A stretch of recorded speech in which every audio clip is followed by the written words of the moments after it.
നെഹമ്യാവ് ദൈവത്തോട് പറയുകയാണ്. പ്രിയപ്പെട്ടവരെ, തനിക്ക് ഉറപ്പുണ്ട് ആമേൻ താൻ എപ്പോഴും പ്രാർത്ഥിക്കുന്ന ഒരു മനുഷ്യനാണ്. തന്റെ ദുഃഖങ്ങളെ കണ്ട് കേട്ട് താൻ മൗനമായിരിക്കുകയല്ല. ആ സ്പോട്ടിൽ ആമേൻ താൻ ദൈവത്തോട് പ്രാർത്ഥിപ്പാനിടയാ. ഇന്ന് പകൽ ആത്മാവിൽ പറയുന്നു ആമേൻ നമ്മുടെ പ്രാർത്ഥനാ വിഷയങ്ങൾ ആമേൻ ദൈവ സന്നിധിയിൽ നാം പറ. ഉപവാസത്തോട് പ്രാർത്ഥനയോട് കൂടി ഇരിക്കുന്ന ദൈവമക്കളോട് ഇന്ന് പകൽ പരിശുദ്ധാത്മാവ് പറയുന്നു, നിങ്ങളുടെ പ്രാർത്ഥനകൾക്ക് മറുപടി ദൈവത്തിന്റെ കരം അനുകൂലമായിരുന്നു നൽകുവാനിടയായി.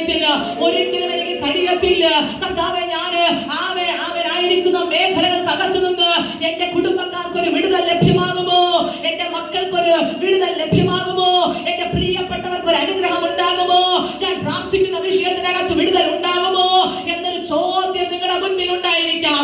എന്നാൽ ഇന്ന് പകൽ ആത്മാവിൽ പറയുന്നു ആമേൻ ദൈവത്തോട് നിലവിളിക്കുന്നവരുടെ പ്രാർത്ഥനകൾക്ക് സ്വർഗത്തിലെ ദൈവം മറുപടി ഇറങ്ങി വരുവാനിടയായി തീരും. ഹല്ലേലൂയ. നോക്കണമേ, അവിടെ കാണുന്ന ഒരു ഭാഗം ഇങ്ങനെയുണ്ട്. ആമേൻ അർത്തഹശുഷ രാജാവിന്റെ 20-ാം ആണ്ടില് ആമേൻ ഈ നെഹമ്യാവ് തന്റെ രാജാവിന്റെ അടുക്കലേക്ക് കടന്നു ചെല്ലുകയാണ്. ആമേൻ വല്ലാത്തൊരു ഭാരത്തോടെയാണ് താൻ ചെല്ലുന്നത്. രാജാവിനോട് തന്റെ ആവശ്യങ്ങൾ പറയുന്നില്ല.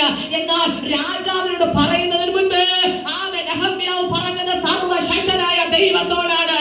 ഇന്ന് പകൽ വചനം പറയുന്നു, നീ മനുഷ്യനെ ആശ്രയിക്കുന്നതിനേക്കാൾ യഹോവയിൽ ആശ്രയിക്കുക നല്ലത്. പ്രഭുക്കന്മാരിൽ ആശ്രയിക്കുന്നതിനേക്കാൾ യഹോവയിൽ ആശ്രയിക്കുക നല്ലത്. ഹല്ലേലൂയ. ആമേൻ വചനം ആമേൻ വ്യക്തമായി സ്പഷ്ടമായി പറയുന്നത് ആമേൻ മാനുഷിക കരങ്ങളെ നാം ആശ്രയിക്കുന്നതിനേക്കാൾ മുൻപായി നാം ദൈവത്തിൽ ആശ്രയിക്കുന്നുണ്ടെങ്കിൽ ദൈവത്തിന്റെ ഇടപെടലുകൾ ആമേൻ വെളിപ്പെട്ടു വന്നിട്ട് ഏതു മേഖലകൾക്കകത്താണോ നമുക്ക് ആവശ്യമായി നാം ദൈവസന്നിധിയിൽ ഇരുന്നത് ആ ആവശ്യങ്ങളുടെ മേൽ ദൈവത്തിന്റെ കരം അനുകൂലമായി ഇറങ്ങപ്പെടുകയാണ്. ഹല്ലേലൂയ. നോക്കണമേ, ആമേൻ ഈ വർത്തമാനം കേട്ട നെഹമ്യാവ് ഭാരപ്പെട്ടും സങ്കടപ്പെട്ടും ഉപവസിച്ചു വരുന്നത് ദൈവസന്നിധിയിലാണ്. ഹല്ലേലൂയ. ആമേൻ ആദ്യം വരുന്നത് ദൈവസന്നിധിയിലാണ്. പലപ്പോഴും നാം സങ്കടം വരുമ്പോൾ ഏറ്റവും പ്രിയപ്പെട്ടവരോട് ആദ്യം പറയുവാൻ ശ്രമിക്കുന്നത്. എന്നാൽ ഇന്നു പകൽ ദൈവമക്കൾ മനസ്സിലാക്കണം, നമ്മുടെ വേദനകൾ, നമ്മുടെ ഭാരങ്ങൾ, നമ്മുടെ ഇല്ലായ്മകൾ, നമ്മുടെ ആവശ്യങ്ങളൊക്കെയും നാം ദൈവത്തോട് പറയാൻ തയ്യാറായാൽ ആമേൻ ദൈവത്തിന്റെ കരുതൽ നമുക്ക് വേണ്ടി ആഴമായി ഇറങ്ങപ്പെടുകയാണ്. ഹല്ലേലൂയ. ആമേൻ. നോക്കണമേ, ഈ നെഹമ്യാവ് തന്റെ വിഷയത്തെ ആദ്യം ആമേൻ ദൈവത്തോടാ പറഞ്ഞത്. താൻ ഉപവസിച്ചു, അനേകം നാൾ ദുഃഖിച്ചു. അതൊക്കെ മനുഷ്യന്റെ മുൻപിലല്ല, ദൈവത്തിന്റെ മുൻപാകെയാണ്. എന്നാൽ നോക്കണമേ, രാജാവിന്റെ മുൻപിൽ വന്ന് ആമേൻ ഈ വ്യക്തിയോട് നെഹമ്യാവിനോട് രാജാവ് ചോദിച്ചു, എന്താ കുഞ്ഞേ നിന്റെ മുഖം വാടിയിരിക്കുന്നത്, നിനക്ക് എന്തെങ്കിലും ധീരമുണ്ടോ?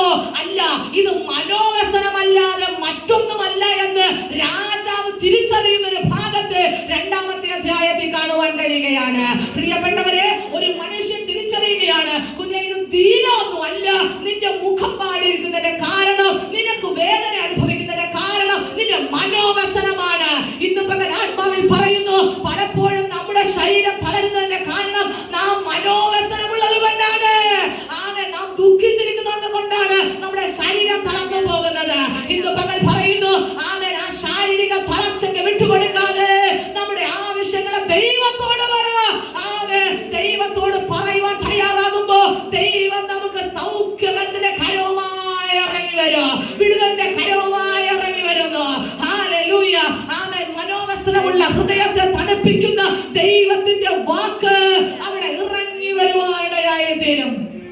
രാജാവ് പറയുക, കുഞ്ഞേ ഇത് മനോവ്യസനം അല്ലാതെ മറ്റൊന്നുമല്ല, നീ പറ നിനക്ക് എന്താ വേണ്ടത്.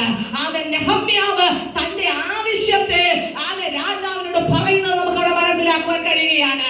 ആമേൻ. നെഹമ്യാവിന്റെ പുസ്തകം 2-ാം അധ്യായത്തിൽ തന്നെ ആമേൻ ഭാഗങ്ങൾ നാം വായിക്കുമ്പോൾ അവിടെ കാണുന്നു, രാജാവിനോട് എന്താ നിന്റെ അപേക്ഷ എന്ന് ചോദിച്ച ഉടനെ ഞാൻ സ്വർഗത്തിലെ ദൈവത്തോട് പ്രാർത്ഥിച്ചിട്ട് രാജാവിനോട് പറഞ്ഞു. ഹല്ലേലൂയ. എന്നെ ഏറെ സന്തോഷിപ്പിച്ചൊരു ഭാഗമാണത്. ആമേൻ. നോക്കണമേ, ആമേൻ രാജാവ് എന്നോട് ചോദിക്കുക, കുഞ്ഞെ നിനക്ക് എന്താ ആവശ്യം, നിന്റെ അപേക്ഷ എന്താണ്? അപ്പോൾ തന്നെ ആമേൻ നെഹമ്യാവ് ചെയ്ത കാര്യം ഞാൻ സ്വർഗത്തിലെ ദൈവത്തോട് പ്രാർത്ഥിച്ചിട്ട് രാജാവിനോട് പറഞ്ഞെന്ന്. ഹല്ലേലൂയ. നാം എവിടെ സഞ്ചരിച്ചാലും നമ്മുടെ ആവശ്യങ്ങൾക്ക് വേണ്ടി ഇറങ്ങി പുറപ്പെടുന്നതിന് മുൻപ് ആമേൻ നാം ഒരു നിയമപരമായ വിഷയത്തിലേക്ക് കാൽ ചുവട് വെക്കുന്നതിന് മുൻപ് അല്ല, ആമേൻ ബാങ്ക് സംബന്ധമായ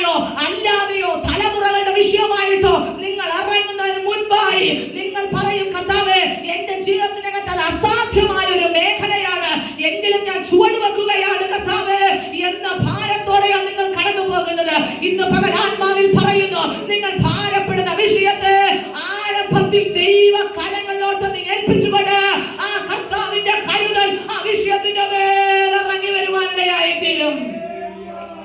രാജാവ് വിചാരിച്ച നെഹമ്യാവിന് ഈസി ആയിട്ട് കാര്യങ്ങൾ കൈകാര്യം ചെയ്യാൻ കഴിയും. അവന്റെ പിതാക്കന്മാരുടെ കല്ലറകൾ ഇടിഞ്ഞും തീ വെച്ച് ചുട്ടും കിടക്കുന്നു, വെന്തു കിടക്കുന്ന അനുഭവത്തെ ഈസി ആയിട്ട് കൈകാര്യം ചെയ്യാൻ കഴിയുന്ന കാര്യമാണ്. എന്നാൽ രാജാവിന് നെഹമ്യാവിന് അത് ആവശ്യമില്ല. നെഹമ്യാവിന് വേണ്ടത് ഉയരത്തിൽ നിന്നൊരു മറുപടിയാണ്. ഉയരത്തിൽ നിന്നൊരു വിടുതലാണ്. പ്രിയപ്പെട്ടവരെ, ഒരു 10 പേരെ ആശ്രയിച്ചാൽ നമുക്ക് ചിലത് നേടിയെടുക്കാൻ കഴിയുമെന്ന് നിയമപരമായ ചില മേഖലകൾ കൂടി